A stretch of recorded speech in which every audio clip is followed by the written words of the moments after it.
A paz de Cristo. Essa semana toda tem se falado muito nas redes sociais a respeito da morte de um físico que era tetraplégico, né? Na verdade, parece que nem falar mais ele falava.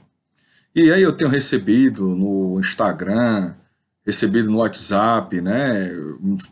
Frases de efeito atribuídas a esse homem, frases de efeito, né? E as pessoas achando tudo muito lindo, tudo muito bonito.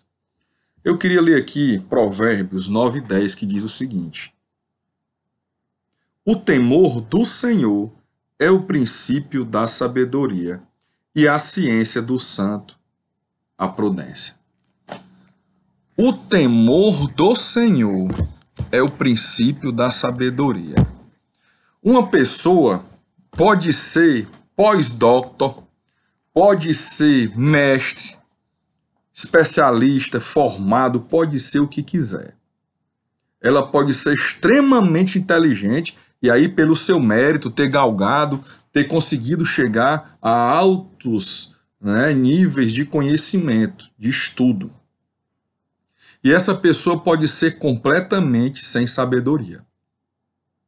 Ao mesmo tempo, uma pessoa analfabeta que sequer sabe escrever o próprio nome pode ser uma pessoa muito sábia. Em nada tem a ver inteligência de estudo com sabedoria. A inteligência de estudo qualquer pessoa pode ter. Algumas pessoas podem ter mais facilidade para aprender determinada matéria, outras mais dificuldades, mas se persistir, perseverar e estudar, vai aprender. Ninguém é burro, a não ser alguém que tem uma deficiência mental. E olhe lá, porque temos pessoas com deficiências que até pouco tempo eram chamadas de doenças mentais e hoje são pessoas que praticam várias atividades que até então não praticavam. E o que é finalmente a sabedoria? A Bíblia explica, nós acabamos de ver Provérbios 9:10, é o temor do Senhor, o temor a Deus, ele é o princípio da sabedoria. A palavra nos ensina que Satanás, o nosso inimigo, inimigo de nossas almas e inimigo de Deus, ele está 24 horas ao redor. Algumas pessoas falam ao derredor, né? Não, é ao redor. Tentando dragar-nos como um leão faminto quer dragar a sua presa. E ele fica exatamente lançando armadilhas, né? Como o laço do passarinheiro. Né? Ele fica lançando armadilhas para o ser humano cair nessa armadilha e ali o ser humano ter a sua vida espiritual prejudicada exatamente por não ter sabedoria. O homem mais inteligente do mundo, o homem mais estudado, sem sabedoria, ele cai imediatamente. Um exemplo é esse homem que faleceu agora. Ele já na cadeira de rodas traiu a sua esposa. Muito fácil para Satanás jogar uma armadilha para quem não tem sabedoria, porque não tem temor a Deus. Porque ele não sabe, como ele não teme a Deus, ele não sabe como se livrar das armadilhas de Satanás e nem tem forças para isso. Né?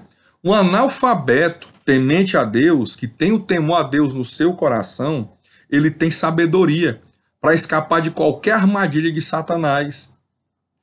Seja uma mulher, seja um dinheiro fácil,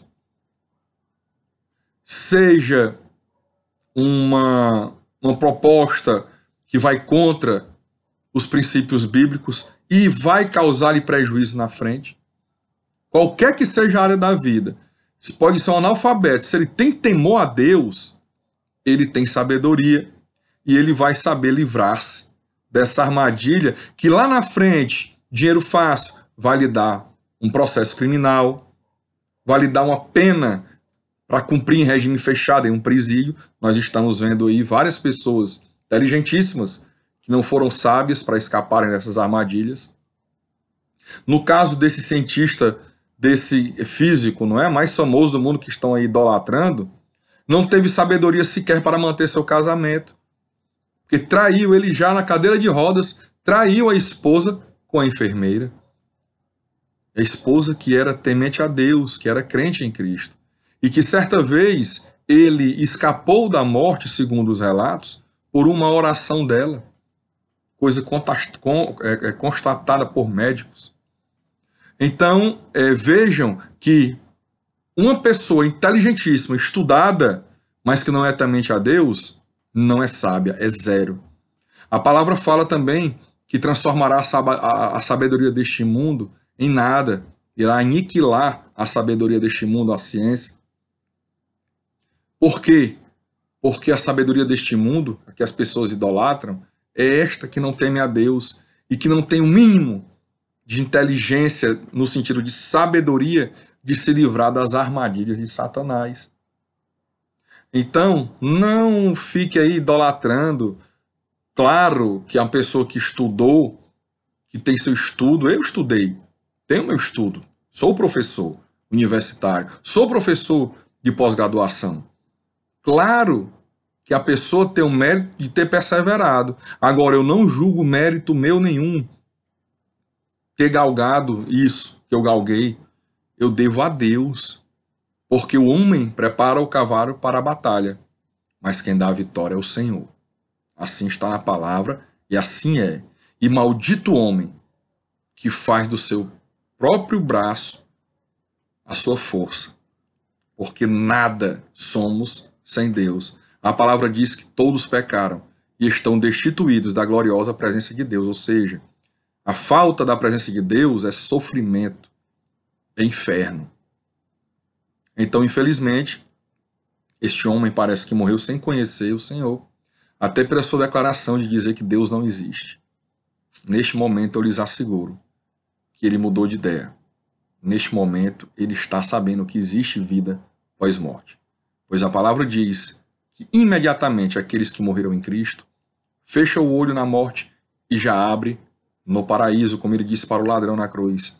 Ainda hoje estarás comigo no paraíso, para o ladrão bom, o ladrão que não é bom, porque os salvos não são os bons, são os perdoados. Aquele ladrão que na cruz reconheceu ali que Jesus Cristo era o Filho de Deus e repreendeu o outro ladrão e disse: não vê que este homem nada fez para estar aqui diferente de nós? E disse: Senhor, quando entrar no teu reino, lembra de mim. Ou seja, aquele ladrão já tinha ouvido falar do reino de Deus, já tinha ouvido alguma pregação. E naquele momento de sofrimento, veio à sua mente e ele disse: Senhor, quando entrar no teu reino, lembra de mim. E Jesus disse: ainda hoje estarás comigo no paraíso. Do outro lado, nós temos o exemplo da Bíblia do rico e Lázaro, que não é uma parábola, porque tem a nominação das pessoas, Lázaro. Né? Ali o rico, quando faleceu, imediatamente, quando abriu o olho, já estava em um estado de sofrimento, que é onde as pessoas que morreram sem Cristo ficarão aguardando a ressurreição. Todos terão a ressurreição. Os que morreram em Cristo, a ressurreição, da onde o seu espírito virá do paraíso, se encontrará com o seu corpo, agora um corpo glorificado, semelhante ao corpo de Cristo quando ressuscitou. Então, uns ressuscitarão para a glória, estar com Cristo no reino de Deus, e outros ressuscitarão apenas para confessar que o Senhor é Deus, porque toda língua confessará, todo joelho se dobrará diante de Deus. E após isso, serão jogados no lago de fogo, que não apaga dia e noite, para a segunda morte, conforme diz a Bíblia. Porque aqueles que nascem apenas uma vez conhecerão a segunda morte. A morte desta vida e a segunda morte no lago de fogo. Mas aqueles que nascem duas vezes só conhecerão uma morte. Nascer duas vezes, o nascimento da barriga da sua mãe, e nascer em Cristo Jesus, quando você aceita Jesus Cristo como único Senhor e Salvador e após é batizado. Então aquele que nasce duas vezes experimentará apenas a primeira morte. Não passará pela segunda morte no lago de fogo. É o que diz a palavra do Senhor. Então, infelizmente, algumas pessoas ainda ficam aí idolatrando, falando frases de efeito de uma pessoa que era ateu, que excluía a ideia de Deus. E não deve ser usada de exemplo uma pessoa dessa. Que agora, infelizmente, tardiamente, a não ser que ele tenha se convertido antes dessa morte, nós não sabemos, mas se não, infelizmente, neste momento está num lugar de sofrimento. E aí, O que fica para nós é o seguinte: a palavra do Senhor diz: de que adianta ganhar o mundo inteiro e perder a sua vida? De que adianta ficar conhecido no mundo inteiro, ser lembrado no mundo inteiro, idolatrado no mundo inteiro, e após a morte estar em um local de sofrimento, aguardando por mais sofrimento ainda no lago de fogo? De nada adianta. Então lembre de quando o apóstolo Paulo disse: o que eu reportava por ganho, agora eu reporto por perda.